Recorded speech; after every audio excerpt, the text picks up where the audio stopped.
नमस्कार मित्रांनो, गुरुकुल प्रबोधिनीच्या ऑनलाईन प्लॅटफॉर्मवर तुमचं पुन्हा एकदा हार्दिक स्वागत आहे।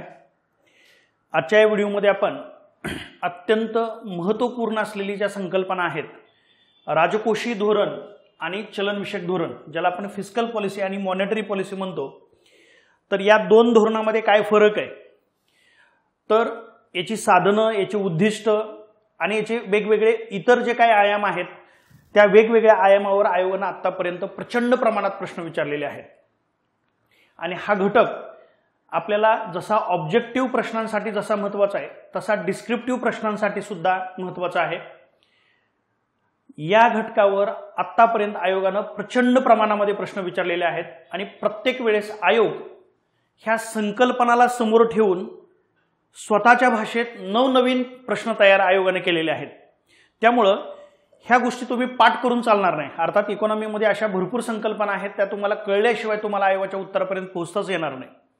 तर या व्हिडिओच्या माध्यमातून हे दोन घटक, त्याच्यातल्या लिंकेज अगदी व्यवस्थित क्लिअर आपण घेणार आहे।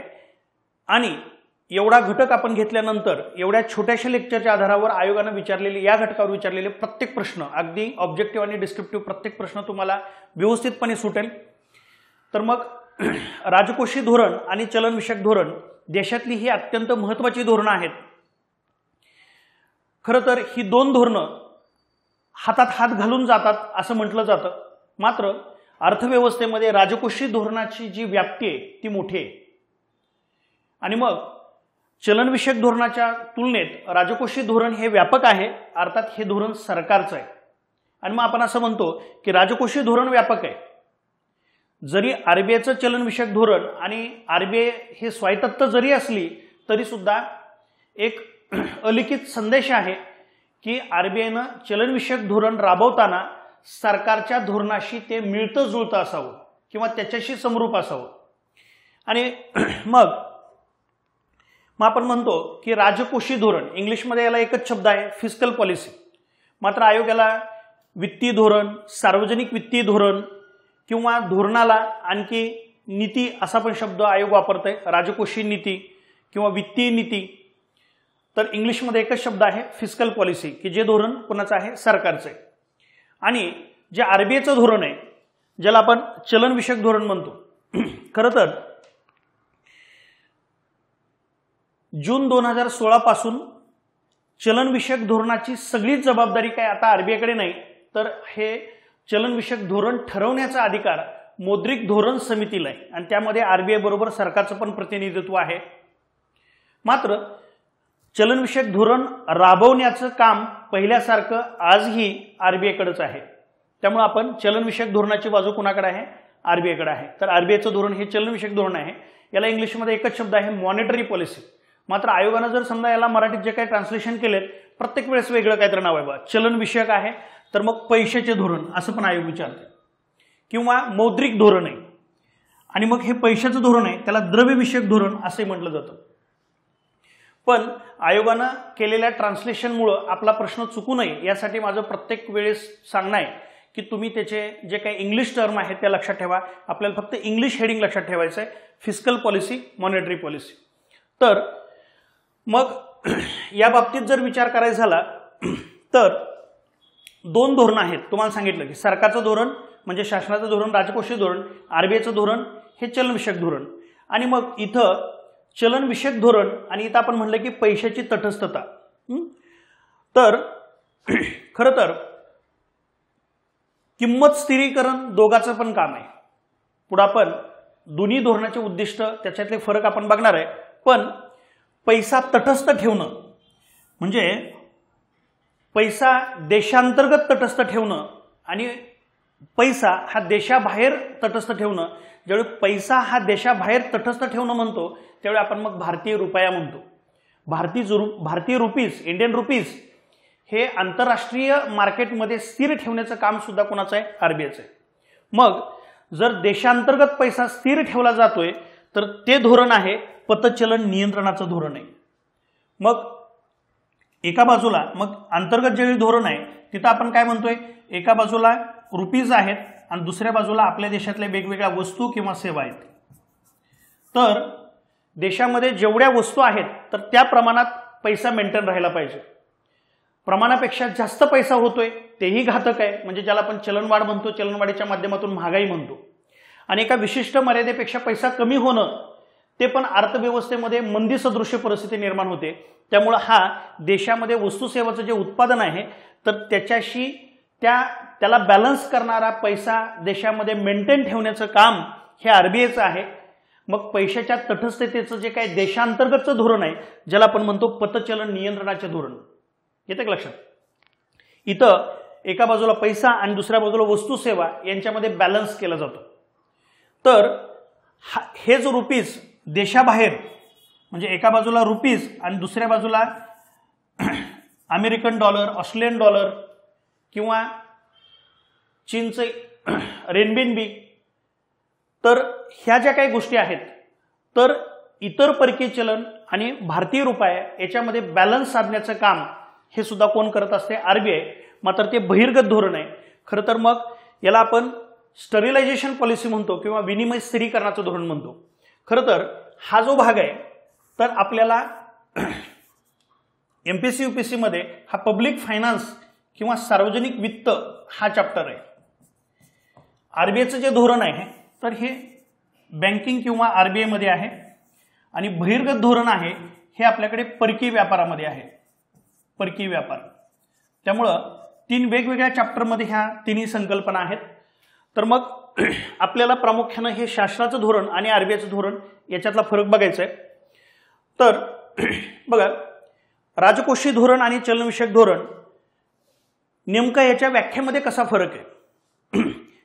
राजकोषीय धोरण आहे म्हणजे सरकार, जमा आणि खर्च आणि त्यातल्या त्यात जास्त महत्त्वाचा आहे अर्थसंकल्प. खरं तर अर्थसंकल्प हा राजकोषीय धोरणाचा एक भाग आहे, पण तो अत्यंत महत्त्वाचा भाग आहे. त्यामुळं सार्वजनिक वित्ताचं धोरण आणि राजकोषीय धोरण याला आलटून पालटून वारंवार एकमेकाबद्दल हे शब्द वापरले जातात. पण अर्थसंकल्पीय धोरणाच्या तुलनेत राजकोषीय धोरण हे जास्त व्यापक आहे.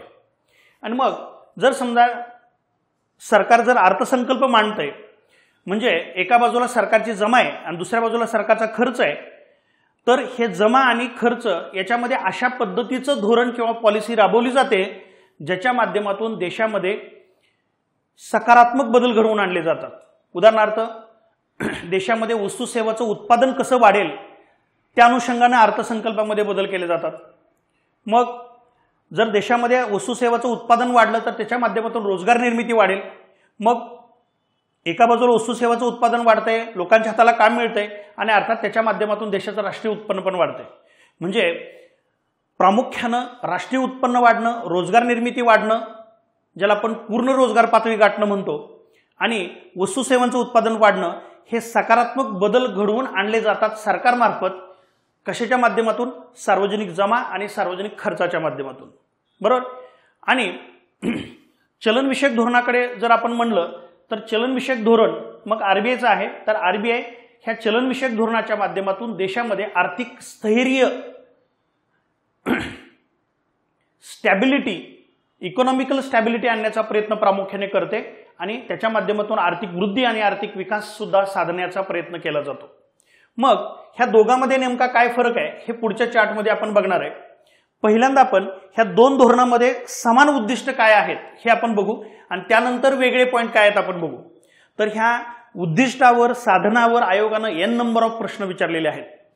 तर पहिल्यांदा आपण असं बघणार आहे की राजकोषीय धोरण आणि चलनविषयक धोरण या दोन्ही धोरणाची काही समान उद्दिष्ट आहेत. उदाहरणार्थ किंमत स्थिरीकरण, ज्याला आपण प्राइस स्टॅबिलिटी म्हणतो. आयोगाने एकदा प्रश्न विचारताना किमतीचं नियमन असा पण प्रश्न विचारलेला आहे. तर मग सरकारच्या माध्यमातून किंमत स्थिरीकरण कसं आहे बघा. मग आपण तुम्हाला म्हणलं की देशांतर्गत हे स्थैर्य कसं आहे? देशांतर्गत आहे. म्हणजे एका बाजूला पैसा आहे, रुपीज आहे, आणि दुसऱ्या बाजूला देशामध्ये असलेल्या वस्तू किंवा सेवा आहेत. बघा, जर सरकारचं जे राजकोषीय धोरण आहे तर त्याच्या माध्यमातून किमती स्थिर ठेवल्या जातात. म्हणजे देशामध्ये जर समजा आपण म्हणतोय की देशामध्ये 1 लाख रुपये आहेत, संपूर्ण देशामध्ये समजा 1 लाख रुपये आहेत आणि देशामध्ये 1 लाख वस्तू आहेत, तर ह्याचं ह्या गोष्टी मेंटेन केल्या जातात. म्हणजे अगदी मी सोप्या भाषेत सांगतो, जर समजा असं समजा की संपूर्ण देशामध्ये जर 100 रुपये आहेत आणि देशामध्ये 10 वस्तू किंवा सेवा आहेत, तर एक वस्तू किंवा सेवा ही 10 रुपयाला आहे. येतं का लक्षात? पण जर समजा ह्या 100 रुपयाच्या बाबतीत जर विचार करायचा झाला तर ह्या 100 रुपयाचे ज्यावेळी 1000 रुपये होतील आणि जर वस्तू 10च राहिल्या तर महागाई वाढते. किंवा वस्तू 10च आहेत आणि 100 रुपयाच्या ऐवजी देशामध्ये 50च रुपये झाले तर वस्तूंच्या किमती पडतात आणि मग मंदीसदृश्य पण परिस्थिती निर्माण होते. त्यामुळं एका बाजूला देशामधला पैसा आणि दुसऱ्या बाजूला देशामधले वस्तू सेवा हे बॅलन्स करण्याचं काम हे सरकार पण करते आणि आरबीआय पण करते. सरकार कसं करतं? जर देशामध्ये जर खूप मोठ्या प्रमाणात पैसा आहे तर सरकार शिल्की अर्थसंकल्प मांडतं, ज्याला आपण सरप्लस बजेट म्हणतो. म्हणजे सरकार जमा खूप वाढवेल, कर करेतरच्या माध्यमातून स्वतःची जमा वाढवेल, उलट खर्च कमी करेल, सरप्लस बजेट मांडेल, शिल्की अर्थसंकल्प सादर करेल. जर देशामध्ये पैसा कमी आहे, मंदीसदृश्य परिस्थिती आहे, तर सरकार मोठ्या प्रमाणात कर वाढवेल किंवा सरकार स्वतःची जमा वाढवेल आणि खर्च जर समजा देशामध्ये पैसा कमी प्रमाणात आहे तर उलट जर देशामध्ये पैसा कमी प्रमाणात आहे, मंदीसदृश्य परिस्थिती आहे, उलट सरकार सार्वजनिक खर्च मोठ्या प्रमाणात करेल आणि कराचे दर कमी करेल किंवा कर आणि करेतर उत्पन्नाच्या माध्यमातून जमा कमी करेल. म्हणजे आणि जर देशामध्ये ज्यावेळी मंदीसदृश्य परिस्थिती आहे तर त्याला आपण म्हणतो की ते फिस्कल डेफिसिट किंवा डेफिसिट बजेटिंग केलं जातं, तुटीचा अर्थसंकल्प सादर केला जातो. आणि जर समजा खूप मोठी चलनवाढ नाही, खूप मोठी चलन घट नाही, जर देशामध्ये आर्थिक स्थैर्य ठेवायचं आहे तर तुम्ही बॅलन्स बजेट मांडता, ज्याला आपण मराठीमध्ये समतोल अर्थसंकल्प म्हणतो. बरोबर आहे? म्हणजे समतोल अर्थसंकल्प, शिल्की अर्थसंकल्प किंवा तुटीच्या अर्थसंकल्पाच्या माध्यमातून तुम्ही देशामध्ये किंमत स्थिरीकरण करत असता, ज्याला आपण प्राइस स्टॅबिलिटी म्हणतो. येतं का लक्षात? सरकार जसं रुपयाच्या बाबतीत पैसा कमी जास्त जसं करू शकेल तसं सरकार वस्तू सेवांचं उत्पादन पण वाढवू शकेल. जर समजा पैसा खूप मोठ्या प्रमाणात झाला तर तो बॅलन्स करण्यासाठी वस्तू सेवांचं पण उत्पादन वाढवू शकेल. या उलट आरबीआयचा जर विचार करायचा झाला तर आरबीआय सुद्धा किंमत स्थिरीकरण करतंय, पण आरबीआयचं काम हे वस्तू सेवांच्या उत्पादनाशी निगडीत नाही. आरबीआय फक्त काय करेल? पैसा वाढवेल किंवा पैसा कमी करेल. जर देशामध्ये चलन वाढ आहे तर महाग पैशाचं धोरण तुम्ही डिअर मनी पॉलिसीच्या माध्यमातून, महाग पैशाच्या धोरणाच्या माध्यमातून देशातला पैसा शोषून घ्याल. आणि जर समजा देशामध्ये मंदीसदृश्य परिस्थिती आहे तर आरबीआय हे स्वस्त पैशाचं धोरण, चीप मनी पॉलिसीच्या माध्यमातून देशामध्ये पैसा वाढवेल, पैसा खेळता ठेवेल, पैशाची तरलता वाढवेल. येतं का लक्षात? पण आरबीआय वस्तू सेवाच्या उत्पादनाशी निगडीत हे आरबीआयचं स्ट्रेट काम नाहीये. थेट काम हे वस्तू सेवाच्या उत्पादनाशी निगडीत नाही. आरबीआयचं प्रामुख्यानं काम हे देशामधला पैसा हा बॅलन्स करणं, कमी जास्त करण्याशी निगडीत आहे.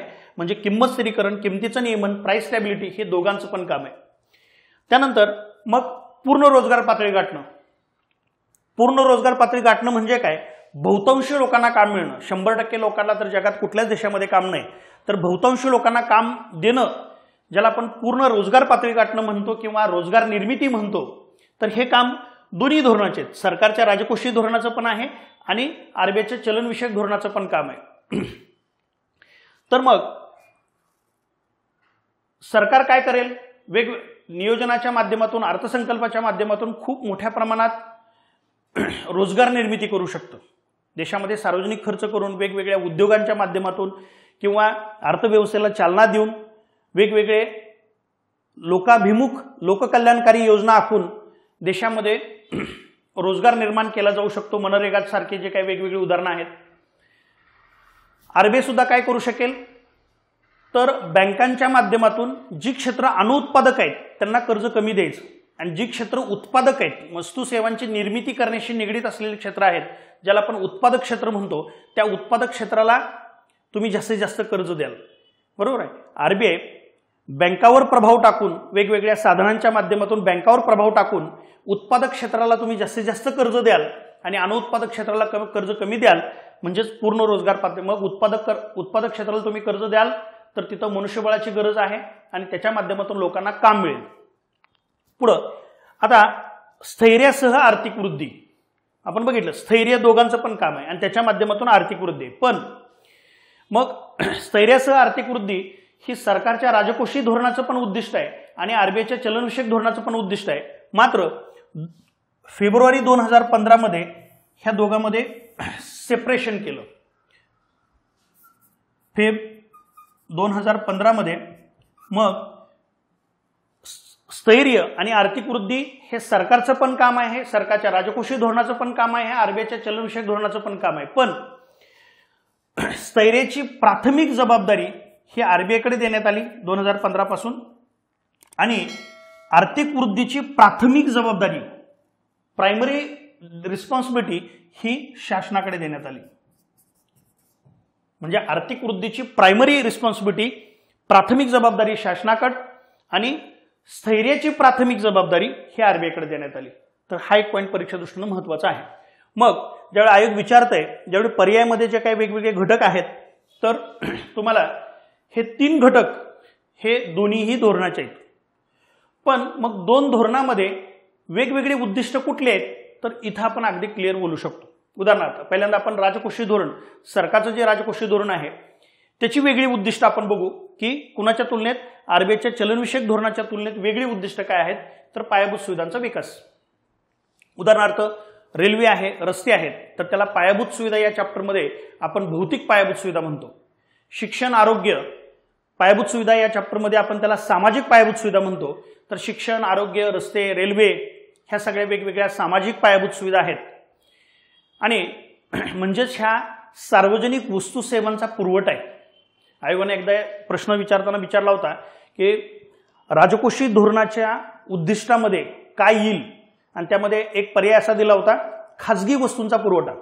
मित्रांनो हे सरकारचं धोरण आहे, हे काही खाजगी नाही. त्यामुळे सार्वजनिक वस्तूंचा पुरवठा हा योग्य शब्द आहे, हा योग्य शब्द प्रयोग आहे. मात्र खाजगी वस्तूंचा पुरवठा हे चूक आहे, बरोबर आहे. तर सार्वजनिक वस्तूंचा पुरवठा, पायाभूत सुविधांचा विकास हे सरकारचं काम आहे. त्यानंतर स्त्रोतांचे उपलब्धीकरण ज्याला आपण रिसोर्सेस म्हणतो. म्हणजे हा देश चालवायचा आहे तर वेगवेगळे स्त्रोतांची उभारणी केली पाहिजे. उदाहरणार्थ कर आणि करेतरच्या माध्यमातून लोकांकडून पैसा गोळा केला पाहिजे, बरोबर आहे. आणि त्याच्या माध्यमातून देशामध्ये खर्च केला पाहिजे. पण तुमच्याकडे असलेल्या जमेच्या तुलनेत तुमचा जर खर्च जास्त असेल तर तुम्ही कर्ज सुद्धा उभारताय, वेळ प्रसंगी तुम्ही कर्ज सुद्धा उभारताय. तर मग कर उत्पन्न, करेतर उत्पन्न, कर्ज हे सगळं काय तो स्त्रोत आहेत, स्त्रोतांची उभारणी ज्याला आपण संसाधनांचे उपलब्धीकरण असं आपण म्हणतो. हे सगळे घटक आयोगाने विचारलेले आहेत. पुढे जाऊन आपण ऑब्जेक्टिव्ह प्रश्नही घेणार आहे किंवा नवीन पॅटर्नमध्ये जो काही डिस्क्रिप्टिव्ह पॅटर्न आहे तर त्याच्या अनुषंगाने कुठला प्रश्न विचारला जाईल तर ते पण आपण प्रश्न घेतोय. पुढं सरकारच्या धोरणाच्या माध्यमातून विषमता कमी करणं हे पण आहे. मग विषमता कशी कमी केली जाते? उदाहरणार्थ सगळ्यात त्याचं बेस्ट उदाहरण आहे आयकर.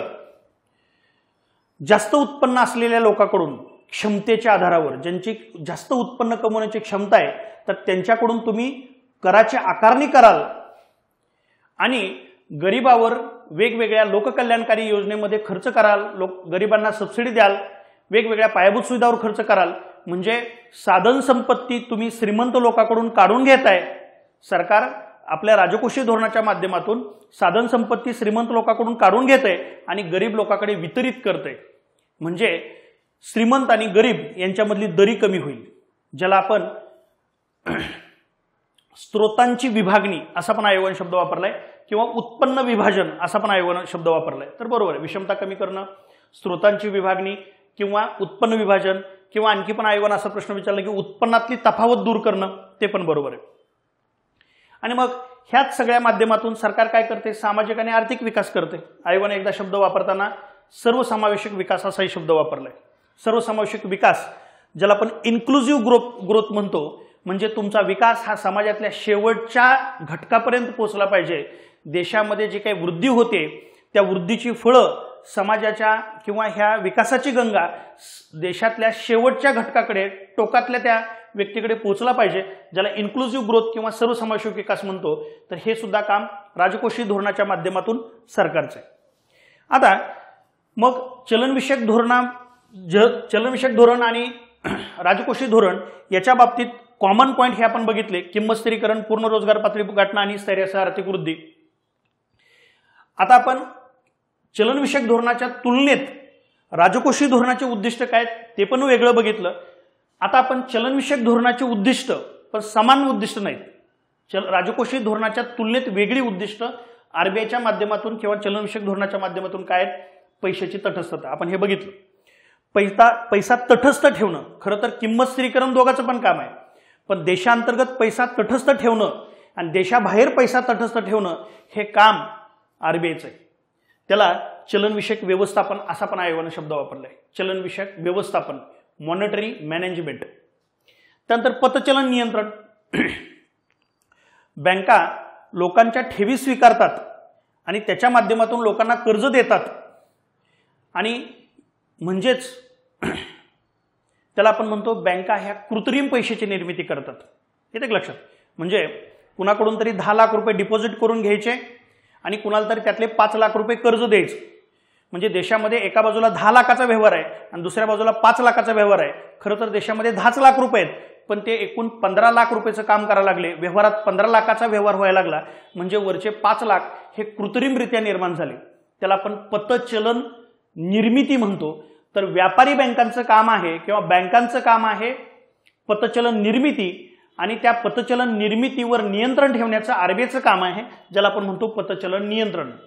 म्हणजे अर्थव्यवस्थेमध्ये जर पैशाचा पुरवठा कमी असेल तर तो वाढवणं, वाढलेला असेल तर तो कमी करणं, हे आरबीआयचं काम आहे पतचलन निर्मिती किंवा पतचलन नियंत्रण. पुढं व्यवहार तोल सुधारणा. हा काय प्रकार आहे? व्यवहार तोल हा भाग आपल्याकडे परकीय व्यापारामध्ये आहे, ज्याला आपण बीओपी म्हणतो, बॅलन्स ऑफ पेमेंट म्हणतो. हे बॅलन्स ऑफ पेमेंट म्हणजे काय? हे एक असं खातं आहे की तिथं भारत आणि इतर देश यांच्यामध्ये जी काय आयात निर्यात झाली आहे त्याचा सगळा लेखाजोखा हा ह्या बीओपी मध्ये मांडला जातो. बॅलन्स ऑफ पेमेंटवर, ह्या व्यवहार तोलावर भारत आणि इतर देशांच्या आयात निर्यातींचा लेखाजोखा मांडला जातो. तर त्याला आपण म्हणतो व्यवहार तोल. आणि देशामध्ये हे खातं, व्यवहार तोलाचं खातं हे कोण सांभाळत असतं? आरबीआय. कारण परकीय चलनाचा कस्टोडियन, परकीय चलनाचा अभिरक्षण कोण करते? आरबीआय. त्यामुळं आयोग हा पण पर्यायामध्ये शब्द वापरतो, व्यवहार तोल सुधारणा.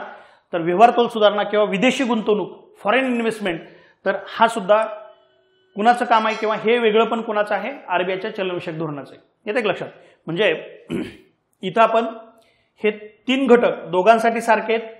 प्रामुख्यानं पायाभूत सुविधा आणि स्रोतांचे उपलब्धीकरण हे राजकोषीय धोरणाचा भाग आहे. आणि मग पायाभूत सुविधा आणि स्रोतांचे उपलब्धीकरण म्हणलं का राजकोषीय धोरणाचाच भाग आहे. पैशाची तटस्थता, पतचलन नियंत्रण, व्यवहार तोल सुधारणा हे 3 घटक म्हणलं आरबीआयचाच भाग आहे. शक्यतो आयोग पर्यायामध्ये विषमता कमी करणं किंवा सामाजिक आर्थिक विकास कमी करणं असा पर्याय देत नाही. जरी आपण हे राजकोषीय धोरणाच्या बाजूला जरी घेतलं असलं तर घेत नाही. कारण हे 2 घटक असे आहेत. आणि हे तुम्हाला सांगतो की राजकोषीय धोरण म्हणजे हेच आणि चलनविषयक धोरण म्हणजे हेच, या धोरणामध्ये अजिबात काही फरक नाही. हे वॉटर टाईट कंपार्टमेंट आहे असा काही प्रकार नाही. त्यामुळे काही गोष्टी ह्या इंटरमिंगल आहेत, एकमेकांमध्ये काही घुसलेल्या आहेत, एकमेकांमध्ये काही समान आहेत. त्यामुळं आयोग ज्यावेळी प्रश्न विचारेल तर त्यावेळी एकतर 3 घटक समान आहेत असा तर प्रश्न आहे, त्या 3 घटकावर तर प्रश्न आहे, किंवा जर वेगळं पण विचारलं तर तुम्हाला हे 2 पॉईंट आणि हे 3 पॉईंट दिले जातात. मग कोणता घटक राजकोषीय धोरणाचा आहे आणि कोणता चलनविषयक धोरणाचा आहे. ज्यावेळी आपण डिस्क्रिप्टिव्ह मोठी उत्तर लिहितोय त्यावेळी आपल्याला हे सगळं सांगावं लागेल. येतं का लक्षात? ह्याच्यापेक्षा वेगळं काही सांगायची गरज नाही बा. डिस्क्रिप्टिव्ह पॅटर्नमध्ये जो नवीन पॅटर्न राज्यसेवेचा किंवा यूपीसीचा पॅटर्न आहे एवढंच सांगायचं, याच्यापेक्षा वेगळं काही सांगायची गरज नाही.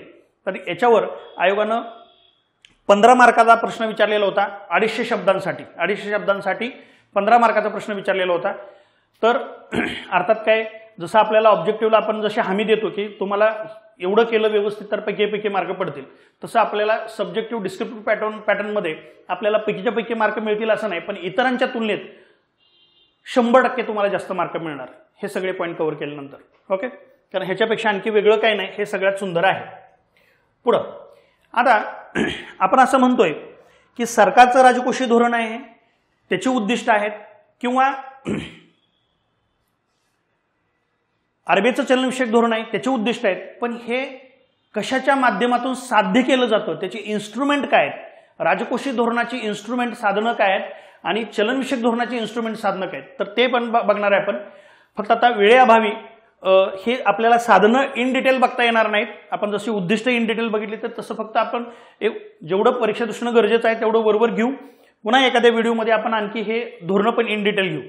आता राजकोषीय धोरणाचे साधन काय? शेवटी राजकोषीय धोरणामध्ये काय प्रामुख्यानं? सार्वजनिक जमा, सार्वजनिक खर्च. तर सार्वजनिक जमा आणि सार्वजनिक खर्च म्हणजे सरकार अर्थसंकल्प मांडतंय म्हणजे एका बाजूला सार्वजनिक जमा आहे, दुसऱ्या बाजूला सार्वजनिक खर्च आहे. मग सार्वजनिक जमेलाच सार्वजनिक महसूल, स्त्रोतांची उभारणी असा पण एक शब्द वापरतो. पुन्हा जर तुमच्या जमेच्या माध्यमातून तुमचा खर्च भागत नसेल तर सार्वजनिक कर्ज काढलं जातं. आणखी राजकोषीय धोरणामध्ये वित्तीय प्रशासन, फायनान्शियल ऍडमिनिस्ट्रेशन हा एक प्रकार आहे. हे वित्तीय प्रशासन म्हणजे काय? तर अर्थसंकल्प तयार करणं, मग ते वेगवेगळी प्रशासकीय कार्यालये आहेत, ऍडमिनिस्ट्रेटिव्ह डिपार्टमेंट आहेत, प्रत्येक मंत्रालयामध्ये डिपार्टमेंट, डायरेक्टोरेट, डिव्हिजन, आणि मग हे सगळं त्यांचं पुढच्या आर्थिक वर्षाचं उत्पन्न काय, खर्च काय याचा एक अंदाज ते वित्त मंत्रालयाअंतर्गत असलेला जो आर्थिक कामकाज विभाग आहे आणि त्या आर्थिक कामकाज विभागाच्या अंतर्गत जे बजेट डिव्हिजन आहे तर तिकडं पाठवत असतं. दुसऱ्या बाजूला जी काही जमा करायचं आहे तर आपल्या देशामध्ये CBDT, central board of direct taxes, हे प्रत्यक्ष कर गोळा करण्याशी संबंधित आहेत. आणि अप्रत्यक्ष कराशी निगडीत central board of indirect taxes and custom, CBIC, हे निगडीत आहे. हे सगळं म्हणजे वित्तीय प्रशासन आहे. तर आयोग पर्यायामध्ये वित्तीय प्रशासन पण शब्द वापरतोय, बरोबर आहे. आणि पुढे हे सगळे जमा आणि खर्च याच्यावर कुणीतरी अंकुश ठेवणं गरजेचं आहे. मग तो अंकुश हा कुणाच्या माध्यमातून ठेवला जातो? तर त्याला आपण म्हणतो CAG, controller and auditor general of India. त्यानंतर CGA, controller general of accounts, आणि संसदीय समित्या ह्या जमा खर्चावर नियंत्रण ठेवत असतात, ज्याला आपण जबाबदारी आणि पारदर्शकता म्हणतो, बरोबर. रिस्पॉन्सिबिलिटी अँड ट्रान्सपरन्सी म्हणतो, अकाउंटिंग आणि ऑडिटिंग म्हणतो, लेख आणि लेखापरीक्षण. तर हे सगळे साधनं कुणाचे आहेत? ही राजकोषीय धोरणाची साधनं आहेत. तसंच मग चलनविषयक धोरणाची साधनं कुठली आहेत?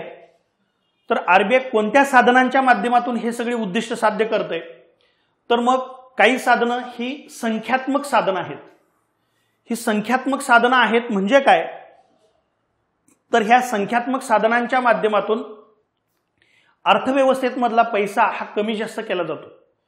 अर्थव्यवस्थेमध्ये पैसा जास्त झालाय तर कमी केला जातो, कमी आहे तर वाढवला जातो. म्हणजेच अर्थव्यवस्थेतल्या पैशाचा आकारमान ठरवणं, व्हॉल्यूम, पैशाचं आकारमान, तर हे संख्यात्मक साधन ठरवत असतं. येतं का लक्षात? मग त्यामध्ये काही प्रत्यक्ष साधन आहेत, काही अप्रत्यक्ष साधन आहेत. प्रत्यक्ष साधन म्हणजे ते 100% RBIच्या हातात आहे, त्यासाठी RBIला इतर बँकांच्या सहकार्याची गरज नाही.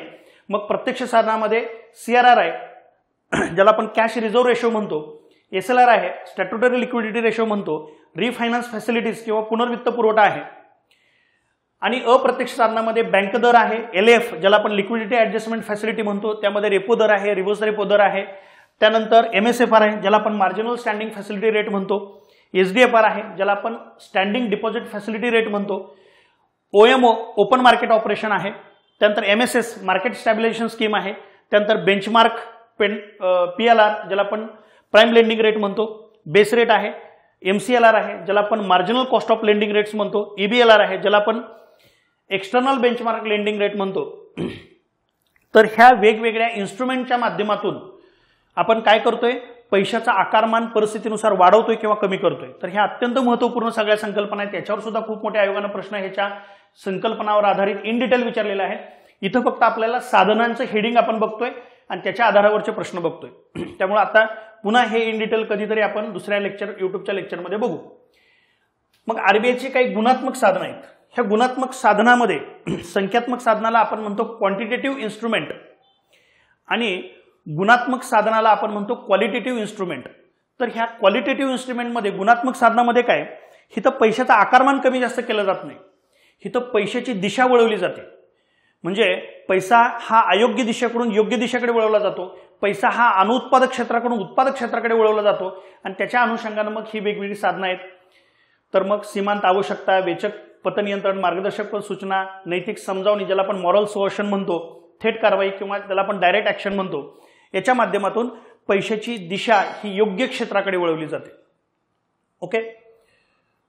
तर मग आता याच्यावर काय आयोगानं प्रश्न विचारलेले आहेत ऑब्जेक्टिव्ह ते घेऊ आणि त्यानंतर डिस्क्रिप्टिव्ह काय प्रश्न विचारले ते घेऊ. बघा, सार्वजनिक आयव्यय, आयव्यय म्हणजे आय म्हणजे उत्पन्न, व्यय म्हणजे खर्च. सार्वजनिक आयव्यय किंवा वित्त हे एक अर्थशास्त्राची शाखा असून ते शासनाच्या राष्ट्रीय, राज्य, स्थानिक पातळीवरील वित्तीय घडामोडी, क्रियाकल्पाशी म्हणजे ऍक्टिव्हिटीशी संबंधित आहे. खालीलपैकी कोणती सार्वजनिक आयव्ययाची व्याप्ती नाही, म्हणजे थोडक्यात राजकोषीय धोरणाची व्याप्ती नाही किंवा राजकोषीय धोरणाचा संबंध नाही विचारते. राजकोषीय धोरणाचा कुठं संबंध आहे अगोदर बघू. सार्वजनिक महसूल राजकोषीय धोरण, सार्वजनिक कर्ज राजकोषीय धोरण, वित्तीय प्रशासन आपण बघितलं राजकोषीय धोरण, चलनविषयक व्यवस्थापन नाही. सार्वजनिक आयव्यय हे सार्वजनिक वित्त किंवा राजकोषीय धोरणाशी निगडीत आहे. तर विचारलंय कोणतं नाही म्हणून ब नाहीये, फक्त ब. पुढं सार्वजनिक कर्ज हे ऋण व्यवस्थापनाचा भाग असून ते कोणत्या बाबीशी संबंधित आहे, येतं का लक्षात. सार्वजनिक कर्ज वित्तीय धोरण, खरं तर ते अर्थसंकल्पीय धोरणामध्ये पण येतं, पण अर्थसंकल्पीय धोरणाच्या तुलनेत वित्तीय धोरण हे जास्त व्यापक आहे. पुढं खालीलपैकी कोणती कार्य सार्वजनिक आयव्ययाची आहेत, पुन्हा तेच आहे. राजकोषीय धोरणाच्या बाजूने काय, संसाधनांची विभागणी वाटणी, बरोबर आहे. उत्पन्न विभाजन बघितलं आहे. स्थिरीकरणाचं कार्य आहे का, आहे. खासगी वस्तूंचा पुरवठा नाही, इथं काय पाहिजे होतं, सार्वजनिक वस्तूचा पुरवठा. तर मग कोणते आहेत, अ ब क. पुन्हा योग्य पर्यायच आहे अ ब क. पुढं जेव्हा सार्वजनिक खर्चामध्ये घट करून चलनवाढीवर नियंत्रण ठेवले जाते तेव्हा त्या उपायाला काय म्हणतात. खरं तर हा प्रश्न इन्फ्लेशन आणि पब्लिक फायनान्स, सार्वजनिक वित्त आणि चलनवाढ या दोन टॉपिकवर एकत्र आहे. पण आपल्याला मी सांगितलं त्याच्यावरून तुम्हाला कळेल सार्वजनिक खर्च कशाशी निगडीत आहे. द्रव्यविषयक धोरण म्हणजे कोणाचं आहे, आरबीआयचं आहे, ते आहे का, नाही. व्यापारी धोरणाचा काही संबंध नाही. मग राजकोषीय धोरणाचा उपाय. खालीपैकी कोणते वित्तीय धोरणाचे साधन नाही म्हणलं, मग वित्तीय धोरण म्हणजे राजकोषीय धोरण, कर आकारणी आहे, सार्वजनिक कर्ज आहे, सार्वजनिक खर्च आहे, खुल्या बाजारातील कर्ज रोख्यांची खरेदी विक्री, ज्याला मगाशी आपण ओएमओ म्हणलं, ओपन मार्केट ऑपरेशन, हे आरबीआयचा संबंध आहे. त्यामुळे कोणतं साधन नाही, तर उत्तर आहे 3, ओएमओ, ओपन मार्केट ऑपरेशन. पुढं भारतीय अर्थव्यवस्थेमध्ये खालीलपैकी कोणती बाब राजकोषीय धोरणाशी संबंधित आहे. राजकोषीय धोरणाशी निगडीत बँक दर आहे का, नाही. राजकोषीय धोरणाशी निगडीत बँक दर नाही. कर आणि करेतर महसूल, येतं का, कर आणि करेतर महसूल हे सार्वजनिक राजकोषीय धोरणाशी निगडीत आहे किंवा सार्वजनिक वित्ताशी निगडीत आहे. बँक दर आरबीआयशी निगडीत आहे. प्रत्यक्ष कारवाई आपण बघितलं, गुणात्मक साधन आरबीआयशी निगडीत आहे. रोख राखीव प्रमाण म्हणजे सीआरआर आरबीआयशी निगडीत आहे. आता एवढ्या छोट्या लेक्चरमध्ये हे एवढं प्रत्येक गोष्ट तुम्हाला कळणं एवढं सोपं नाही, पण मग जेवढं गरजेचं आहे एवढा कमीत कमी वेळात जेवढं तुम्हाला सांगता येईल तेवढं सांगण्याचा माझा प्रयत्न आहे. कारण ह्या गोष्टी कळण्यासाठी अगदी बेसपासून सगळ्या गोष्टी क्लिअर होणं गरजेचं आहे. त्या सगळ्या आपण ऑनलाईन बॅचमध्ये आणि आपल्या ऑफलाईन बॅचमध्ये इत्तंभूत इन डिटेल घेत असतो. पण इथं आपण यूट्यूबच्या व्हिडिओच्या माध्यमातून फक्त तेवढ्या पुरताच तो भाग घेतलेला आहे. त्यामुळे मला वेळेची मर्यादा आहे. तर तुम्हाला याच्यापेक्षा इन डिटेल व्यवस्थित बघायचं असेल तर आपल्याकडे ऑनलाईन बॅच अगदी व्यवस्थित सुंदर पद्धतीने रेकॉर्ड आहे, त्यात व्हिडिओ अपडेशन होत आहेत. आणि मग हे सगळं आपण ऑफलाईन बॅचमध्ये पण घेत असतो. पण यूट्यूबच्या माध्यमातून जेवढं शक्य तुम्हाला कमीत कमी वेळेमध्ये जेवढं गरजेचं आहे तेवढं मी घेतोय. आणि अर्थात हे विद्यार्थीच मला सांगतात की तुमच्याकडून अर्थव्यवस्था शिकल्यानंतर आम्ही इतर अर्थव्यवस्था शिकवणाऱ्या लोकांना पण व्यवस्थित शिकवू शकू, एवढ्या आमच्या संकल्पना क्लिअर होत आहेत. येते का लक्षात. पण मग वेळेची मर्यादा असल्यामुळे जेवढं गरजेचं आहे, जेवढं मला कमीत कमी वेळेत सुंदर घेता येईल तेवढं मी घेण्याचा प्रयत्न करतोय. पुढं खालीलपैकी कोणते राजकोषीय धोरणाचे साधन आहेत. राजकोषीय धोरण, कर आहे, सार्वजनिक खर्च आहे. आता बँक दर हा आरबीआयचा संबंध आहे. पुन्हा विदेशी गुंतवणूक आरबीआय संबंध आहे. आणि काय म्हणलंय, राजकोषीय धोरणाचं साधन कोणतं आहे, कर आणि सार्वजनिक खर्च. पण पुन्हा विचारलंय असत्य कोणतं, मग असत्य कोणतं, तर मग अ आणि ड. उत्तर आहे 3. आर्थिक विकासाच्या प्रक्रियेत खालीलपैकी कोणते साधन वित्तीय धोरणाचं म्हणजे राजकोषीय धोरण, शासकीय खर्च आहे, कर आकारणी आहे, पतनियंत्रण धोरण आरबीआयचं आहे, नाही. समतोल अंदाजपत्रक आहे म्हणजे नाही. उत्तर काय 3. पुढं राजकोषीय धोरणाचा संबंध कशाशी आहे, कर आकारणी आहे, सार्वजनिक कर्ज आहे, सार्वजनिक खर्च आहे, सार्वजनिक कर्जाचे व्यवस्थापन आहे, पतनियंत्रण आरबीआय संबंध आहे. उत्तर काय अबकड 2. आता हा प्रश्न यूपीएससीला विचारलेला आहे.